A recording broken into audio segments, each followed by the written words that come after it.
Welcome to the installation guide of the live ring mod for the Jaws pinball machine.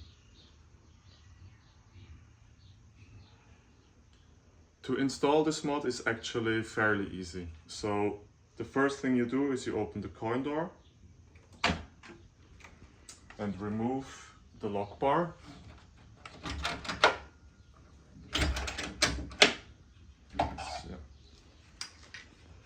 Now what you have to do is you remove the screw from the bottom of the lock bar with a suitable tool.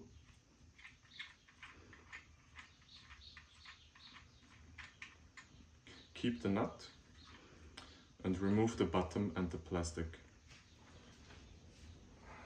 Now you remove this black plastic part, put it somewhere.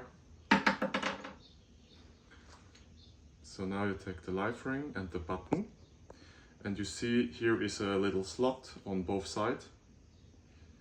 And so there is only one possibility how to put the button into the live ring. Like this. So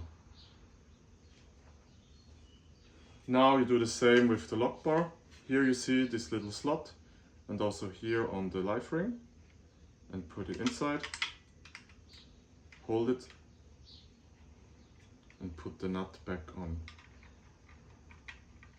Tighten it with the suitable tool. I just do it by my hand now. Good. Next step, put the lock bar back. Close the coin door. And there you go, it's the finished installation of the live ring mod.